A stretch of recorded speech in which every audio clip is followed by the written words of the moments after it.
یہ ایک بڑا کامن سوال ہے کہ مفرد اعضاء کا ایک دوسرے سے کیا تعلق ہے۔ مفرد اعضاء تو ہمارے جسم میں صرف 3 ہیں، یعنی اعصاب، عضلات اور غدد۔ سادہ الفاظ میں اگر بتائیں تو دماغ، جگر اور دل، یہ مفرد اعضاء 3 ہیں۔ تو ان کا ایک دوسرے سے کیا تعلق ہے؟ تو یہ چھوٹا سا ایک کویسچن ہے، ٹھیک ہے۔ انشاءاللہ آپ کو اس کا آنسر بتایا جائے گا اس ویڈیو میں قانون مفرد اعضاء کے مطابق، اور انشاءاللہ دلیل بھی دی جائے گی، اور انشاءاللہ یہ آپ کے لیے بہت زیادہ ہیلپ فل نالج ہوگا جو کہ قانون مفرد اعضاء اور جدید ریسرچ پر مبنی ہے۔ دیکھیں مفرد اعضاء کا ایک دوسرے پر گہرا اثر پڑتا ہے۔ مثلا عضلاتی خلیات حرکت کے اعضاء ہے، ٹھیک ہے۔ ہمارے جسم میں جتنے بھی پٹے ہیں وہ سب عضلات کی ہی مثال ہیں، ٹھیک ہے۔ عضلات کا مطلب ہوتا ہے حرکت دینا، جیسا کہ آپ کو بتایا جا چکا ہے عضلات حرارت پیدا کرتے ہیں۔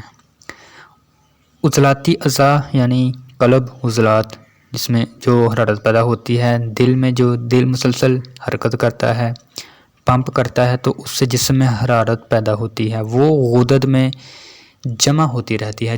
غدد یعنی جگر میں جمع ہوتی رہتی ہے۔ اگر حرارت جسم میں بڑھ جائے تو اعصاب و دماغ جگر و غدد سے حرارت لے کر خارج کرنا شروع کر دیتے ہیں۔ بات سمجھ رہے ہیں آپ کہ اگر حرارت جسم میں بڑھ جائے تو اعصاب و دماغ یعنی جو دماغ ہوتا ہے، تیسرا مفرد اعضاء، جگر و غدد سے حرارت لے کر خارج کرنا شروع کر دیتے ہیں۔ یہی ان کا باہمی تعلق ہے۔ ایک دوسرے زاویہ نگاہ سے بھی دیکھیں گے کہ دماغ اعصاب میں رطوبت کی پیدائش کرتے ہیں۔ دماغ و اعصاب رطوبات کی پیدائش کرتے ہیں۔ اگر جسم میں ضرورت سے زیادہ رطوبات بڑھ جائیں تو عضلات انہیں خشک کر دیتے ہیں۔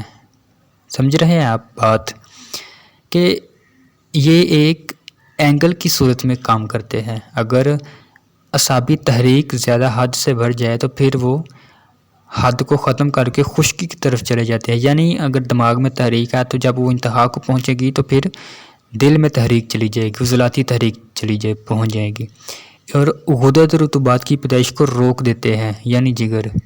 اس طرح قانون مفرد اعضاء میں یہ حقیقت بھی مسلمہ ہے، جب عضلات کام شروع کرتے ہیں تو غدد میں سکون رطوبات کٹھی ہو جاتی ہے۔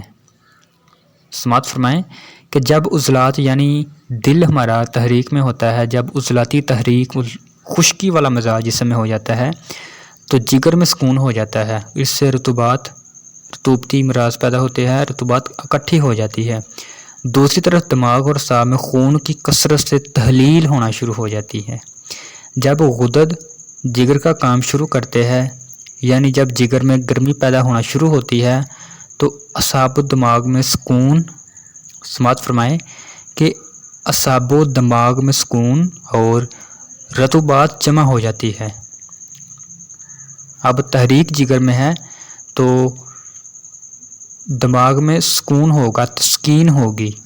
دوسری طرف عضلات میں خون کی کثرت سے تحلیل ہو جاتی ہے، خون کی کثرت ہو کر تحلیل ہو جانا شروع ہو جاتی ہے۔ بالکل اسی طرح جب اعصاب و دماغ کام شروع کرتے ہیں، یعنی جب اعصابی تحریک پیدا ہوتی ہے تو قلب و عضلات اس میں سکون اور رطوبات جمع ہو جاتی ہے۔ دوسری طرف جگر و غدد میں خون کی کثرت ہو کر تحلیل ہو جاتی ہے۔